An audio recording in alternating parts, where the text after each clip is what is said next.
Revision आज हमने start करना है। चलो जी, करेंसी के ना 3 पार्ट्स हैं जो हम याद करेंगे आज। करेंसी के भी आज के बाद आपको इंशाल्लाह मसला नहीं हुआ करेगा, ठीक है।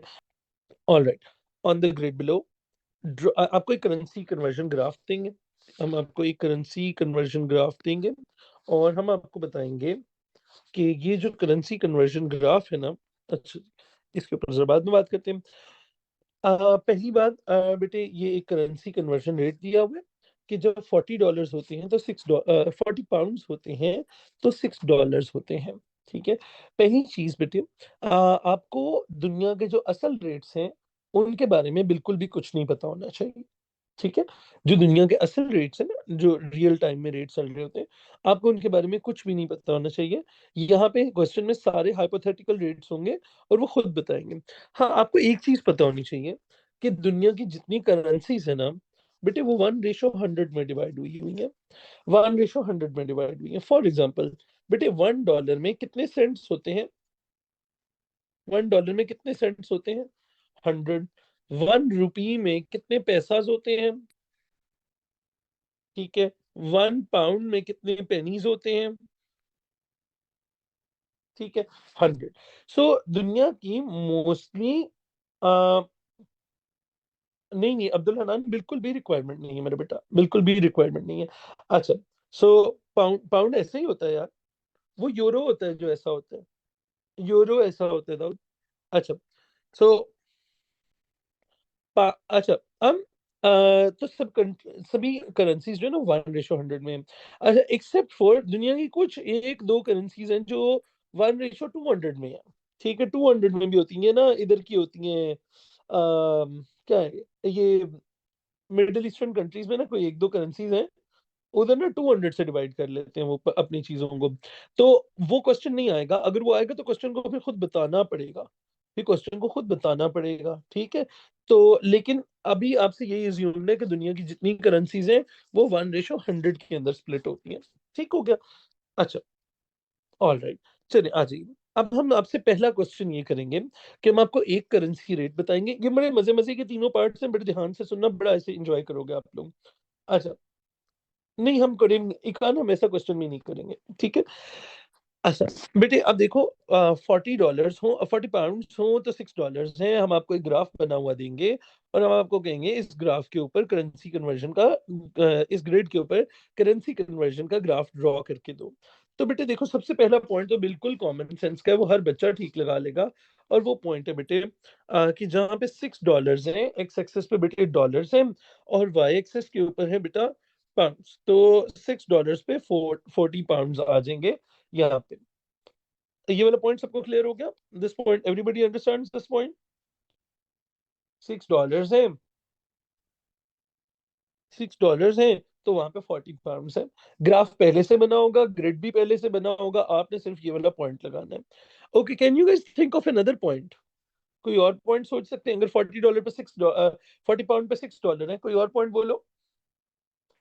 अच्छा, 20 पे 3 भी अच्छा पॉइंट है, लेकिन ज्यादा अच्छा पॉइंट याद करवाऊं? 0 0। बेटे दुनिया में हर करेंसी कन्वर्जन ग्राफ के लिए पॉइंट याद करने, मेमोराइज दिस पॉइंट। जब भी कोई करेंसी का ग्राफ आएगा, ठीक है, तो आपके पास क्या आ जाएगा? आपके पास 0 0 होना चाहिए। 0 0 क्यों होगा?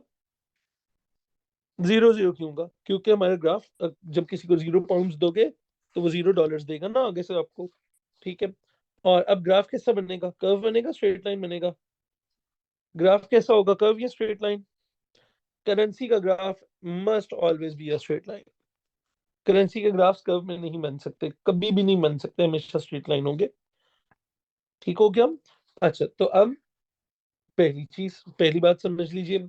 $40 पे, 40 पाउंड पे $6 थे, तो हमने 40 पाउंड पे $6 वाला पॉइंट लगा लिया। और दूसरा पॉइंट हमेशा 0 0 होगा फॉर एवरी करेंसी ग्राफ। यहाँ पे हम नीचे नोट पे लिख लेते हैं, for currency graph, for currency graph the second point is always, second point is always 0 0। ठीक है, डन हो गया। और हमने स्ट्रेट लाइन ड्रॉ कर ली। ऑल राइट, सो 0 0 बेटा एक पॉइंट उन्होंने बताया था हमें, मैं इस पॉइंट को लेबल भी कर देता हूँ ताकि आपके लिए पढ़ना आसान रहे। इस पॉइंट के ऊपर बेटा $6 हैं, $6 हैं और 40 पाउंड्स हैं। अच्छा, चलिए अब इसके बाद बेटा सेकंड वाला part, use your graph to find pounds in return for $5। जी बेटा ये देखो, जहां पे $5 हो, अब ग्राफ देखना, अब ग्राफ को हम रीड करेंगे। ग्राफ पे जहाँ पे बेटे $5 होंगे, यहाँ पे $5 है, वहां पे जाके बेटा हमने वाई एक्सिस रीड कर लेना है। वहां पे जाहिर है, वहां पे बेटे ग्राफ जो होगा ना, वो छोटे छोटे बॉक्सेस वाला दिया होगा। ठीक है, तो वहां पे हम वैल्यू रीड कर सकेंगे। जो भी यहाँ पे वैल्यू होगी वो पाउंड्स में, वो वैल्यू हम रीड कर देंगे। अच्छा, एक बात और, एक हैबिट मैं बेटे आप लोगों के लिए और डेवलप करवाता हूँ, वो हैबिट सुन लीजिए। वो हैबिट बेटा जी ये है कि आपने जब भी कभी ग्राफ से रीड करना है, जब भी कभी आपने ग्राफ से रीड करनी है कोई भी ना वैल्यू, तो आपने हमेशा एक बात याद रखनी है कि आपने ये डॉटेड लाइन से शो करवाना है एग्जामिनर को, आपने बताना है कि हमने भाई ये देखो $5 पे जाके अपनी वैल्यू रीड की है। क्योंकि मार्किंग स्कीम में अक्सर कमेंट लिखा होता है सीन का, मार्किंग स्कीम का कमेंट लिखा होता है बेटे अक्सर सीन का। तो ग्राफ में कभी भी, हम इस चैप्टर में भी सीखेंगे, हम आगे जाके स्टैट्स में भी सीखेंगे, हम उससे आगे जाके ग्राफिकल सॉल्यूशन में भी सीखेंगे। तो हमने जब भी कभी 5 किसी भी वैल्यू के ऊपर वाई एक्सेस रीड करना है, तो आपने $5 पे करना था, तो आपने देखा कि 4 और 6 के बीच में बेटा $5 होगा। $5 के ऊपर जाके बेटा आपने वाई एक्सेस देखा, जो भी वैल्यू होगी वो आप रीड कर लोगे यहाँ से पाउंड्स के अंदर। बेटी इस क्वेश्चन में डॉलर और पाउंड पहले से लेबल्ड है, इस क्वेश्चन में पहले से लेबल्ड होंगे डॉलर्स और पाउंड्स, इस क्वेश्चन में लेबल्ड है बेटे पहले से। ठीक है, आंसर भी रेंज होती है जब हम ग्राफ बनाते हैं। ठीक है, ऑलराइट, सॉलिड लाइन भी ड्रॉ कर लेना, सॉलिड लाइन थोड़ा कंफ्यूज कर लेती है। अच्छा, तो ये वाला ग्राफ क्वेश्चन वाले बना के देते हैं, अक्सर बना देते हैं, अच्छे मूड में हो तो बना देते हैं, मोस्टली ना भी बनाओगे तो हम बना लिया करेंगे स्केल खुद भी। अच्छा जी, अब हम बात करेंगे, पहला पार्ट क्या आया करेगा हमेशा, डन हो गया। ऑल राइट, चलें जी, अब इसका एक P2 का क्वेश्चन आता है, दो करेंसी कन्वर्जन के साथ। अब ये वाला स्टाइल जरा देखना क्वेश्चन का। अब आ जाओ मेरे साथ अगले क्वेश्चन पे, ये क्वेश्चन एक एक मार्क का था, दोनों एक एक मार्क के थे। ठीक है, ओके, सो $1 इज $3, $1 इज $3, दो करेंसी रेट दिए हमें, उन्होंने बताया भाई एक पाउंड के $3 आ जाते हैं और एक पाउंड के ₹180 आ जाते हैं। अली कन्वर्ट्स, अब अच्छा ये वाले पार्ट्स आपको इजी लगने लग गए हैं, जरा मेरे साथ देखना, ये सभी को आते होते हैं, मेरे साथ देखना। अली कन्वर्ट्स $80 टू पाउंड्स, बेटे कौन सा वाला रेट यूज करोगे, पहला वाला या दूसरा वाला? डॉलर्स टू पाउंड्स तो पहला वाला करोगे। पहले वाले में क्या लिखा हुआ है बेटा, पाउंड्स और डॉलर्स में लिखा हुआ है $1 इज $3, और आपके पास $80 हैं, तो आपको एक्स पाउंड चाहिए, क्रॉस मल्टीप्लाई कर लोगे, सबको आता है। 3x is equal to 80, x is equal to 80/3 हो जाएगा बेटे, 26.67 पाउंड आ जाएगा। आप पहले चूज करोगे कि कौन सा करेंसी रेट यूज करना है हमने, बेटे वो वाला करेंसी रेट लिख लोगे। ठीक है, और उसके बाद बेटे हम क्या कर लेंगे, हमें जो चीज चाहिए उसके नीचे वो लिख देंगे, और दूसरे के नीचे एक्स लिख देंगे। ठीक है, डॉलर्स टू पाउंड्स करना था ना, तो बेटे डॉलर्स और पाउंड वाले करेंसी रेट लिख लेंगे आप पहले। उसके बाद बेटे उन्होंने आपको डॉलर्स दिए थे, तो डॉलर्स के नीचे डॉलर्स लिखना, पाउंड्स के नीचे एक्स लिखना, बेटे क्रॉस मल्टीप्लाई कर देना। चल, Ali converts £5 to rupees, £5 to rupees, कौन सा करेंसी रेट यूज करोगे, पहला वाला या दूसरा वाला? पाउंड्स और रुपीज, ये देखो ऊपर दिए हुए पाउंड्स और रुपीज, तो सेकंड वाला। तो £1 इज इक्वल्स टू PKR 180 था, यहां तक समझ आ गया? पहले चूज कर लो, 5 पाउंड्स, पाउंड्स के नीचे 5 लिख दो, रुपीज के नीचे एक्स लिख दो। ठीक है, क्रॉस मल्टीप्लाई कर दो, एक्स की वैल्यू क्या आ जाएगी?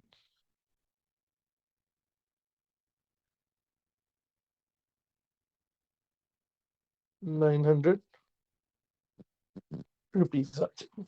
अच्छा बात सुने, पहली बात तो ये P2 स्टाइल क्वेश्चन है तो कैलकुलेटर होगा, नंबर वन। नंबर टू, ये 1 मार्क क्वेश्चन है, लेकिन पेपर 2 में 1 मार्क के लिए वर्किंग शो करवानी होती है। पेपर 2 में 1 मार्क के लिए वर्किंग शो करवानी होती है, क्योंकि एग्जामिनर है सख्त। अब ना हमारा एग्जामिनर ना काफी सख्त हो गया हुआ है। मैं आपको दिखाता हूँ, एग्जामिनर्स काफी ज्यादा तंग करना शुरू हो गए हुए हैं इस मामले में बच्चों को। ये देखो, ये जरा एक लाइन पढ़ो, ये लाइन पढ़ो, मैंने कल परसों भी शायद पढ़वाई थी। Did I make you guys read this line before? ये लाइन ना ये लाइन पढ़वाई थी नहीं? अच्छा, ये लाइन बड़ी जरूरी है। ये ना एग्जामिनर बड़े ट्रिगर हुए हुए थे कुछ टाइम से, और इन्होंने ना एंड पे 2020 में आके ना आपके क्वेश्चन पेपर के फ्रंट पेज पे ये लाइन ऐड कर दिया। तंग आ गए वो। उन्होंने सब पेपर्स पे ना पहले ना वो हल्की फुल्की स्टेटमेंट लिखते थे कि जी अगर वर्किंग ना की तो मार्क काट लेंगे, वर्किंग ना की तो मार्क काट लेंगे, ऐसी बातें लिखते थे। अब ना वो तंग आ गई। अब उन्होंने सिलेबस में भी और पेपर के भी पहले पेज पे ना ये लाइन ऐड कर दी है, you must show all necessary working clearly, no mark will be given. अब कोई मतलब है ही नहीं, मतलब वो लिहाज वाली कोई बात ही नहीं, प्यार मोहब्बत खत्म। ठीक है ना, कोविड गुजर गया, अब कोई प्यार मोहब्बत नहीं है। No marks will be given for unsupported answers from a calculator. तो अगर आपने डायरेक्ट आंसर लिखने की हिम्मत की तो आप गए। ठीक है ना, अगर आपने डायरेक्ट आंसर्स लिखने की हिम्मत की तो आप गए। ये आपने अब याद रखना है। तो ये अब now you have seen it, now you can not mess with this. ठीक है, चलिए बेटे लास्ट पार्ट सीखते हैं। अब पहले पार्ट में उन्होंने पाउंड्स को डॉलर में और डॉलर्स को पाउंड में कन्वर्ट करवाया। दूसरे को बेटा पाउंड्स को रुपीस में और रुपीस को पाउंड्स में कन्वर्ट करवाया। पहले पार्ट में बेटे ये वाली कन्वर्जन यूज हो रही थी, दूसरे पार्ट में ये वाली कन्वर्जन यूज हो रही थी। ठीक हो गया? यहाँ तक, यहाँ तक हमने कर लिया।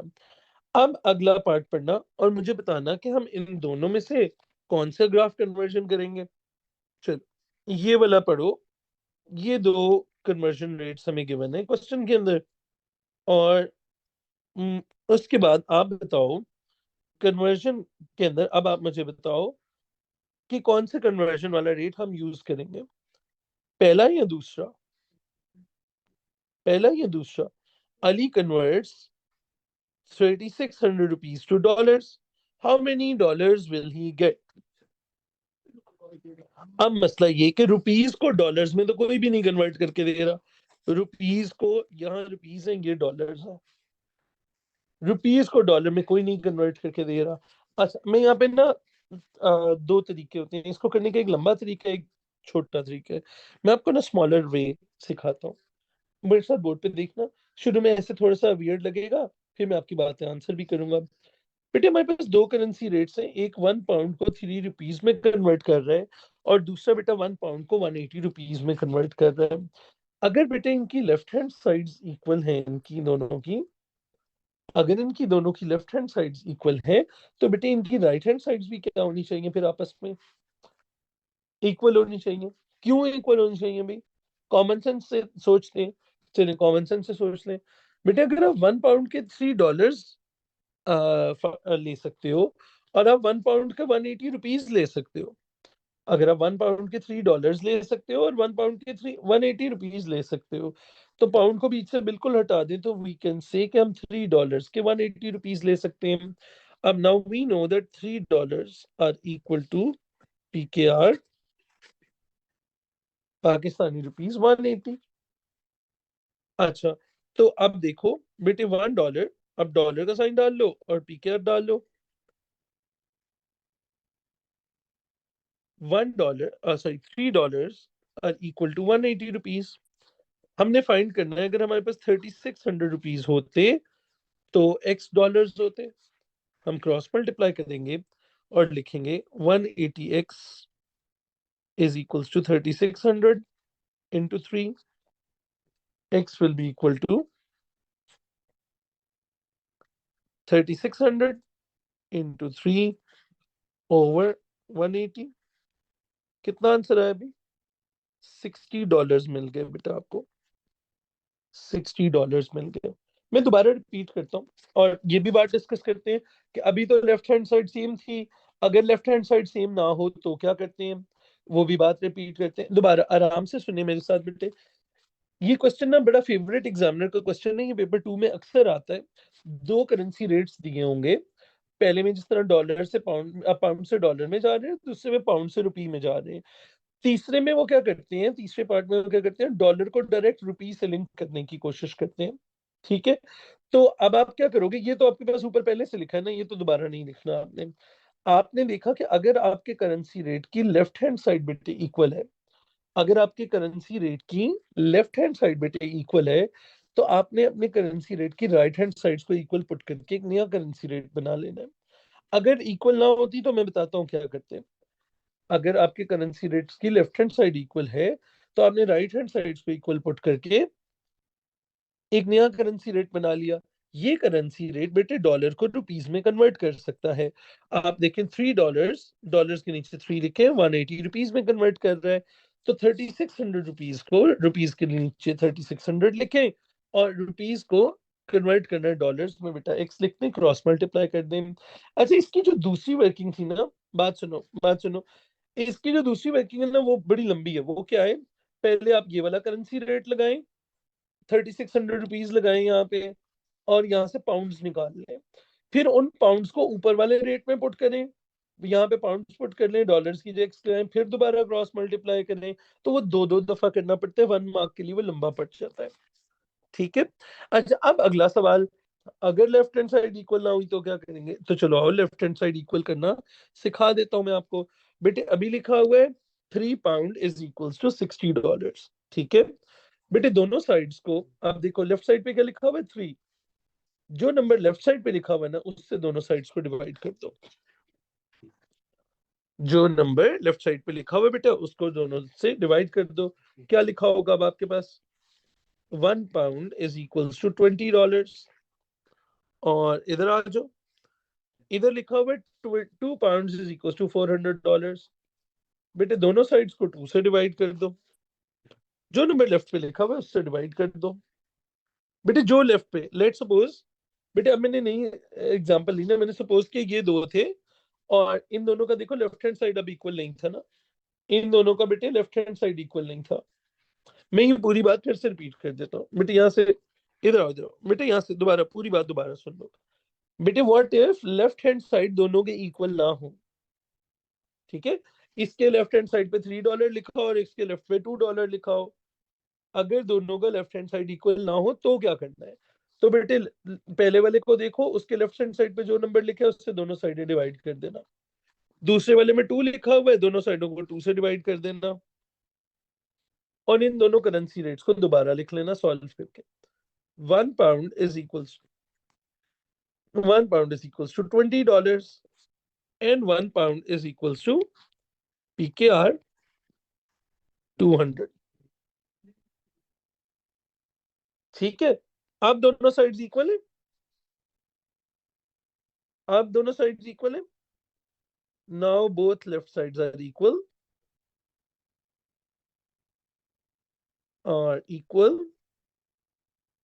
you can write a new rate। बताइए क्या लिखेंगे फिर अब दोनों की लेफ्ट साइड इक्वल है, हम उन दोनों की राइट साइड्स को भी इक्वल पुट कर दें, तो क्या रेट लिखेंगे नया वाला, आप लिखेंगे $20 इज इक्वल्स टू PKR 200। ठीक है, चल दोबारा ये वाला पार्ट दोबारा समझ ले, ये वाला पार्ट दोबारा समझ ले ना। अच्छा बेटे, पहली बात, दो करेंसी रेट से जब भी क्वेश्चन आए और आपको दो जो करेंसीज आपस में कनेक्टेड नहीं है उनको कनेक्ट करना पड़ जाए, तो आपने देखना है अगर आपके करेंसी रेट्स की लेफ्ट हैंड साइड इक्वल होगी तो आपने उनकी राइट साइड्स को बेटे इक्वल पुट कर देना है, और राइट साइड को इक्वल पुट करके बेटा एक नया करेंसी रेट लिख लेना है। ये पाउंड्स को रुपीस में डायरेक्ट कन्वर्ट कर रहा था। अब बेटा आपके पास रुपीस थे और पाउंड्स डॉलर्स आपने फाइंड करने थे, तो यहाँ पे आप एक्स लगा लेंगे। ठीक हो गया, ऑल राइट। करेंसी सवाल में दी होगी बेटा, पहले से बताई होती, अगर लेफ्ट हैंड साइड इक्वल ना हो तो बेटा हर करेंसी रेट में जो लेफ्ट साइड पे नंबर है उससे डिवाइड कर देना, तो होगा क्या कि लेफ्ट हैंड साइड पे बेसिकली 1 बन जाता है उससे, लेफ्ट हैंड साइड पे बेटे 1 बन जाता है उससे।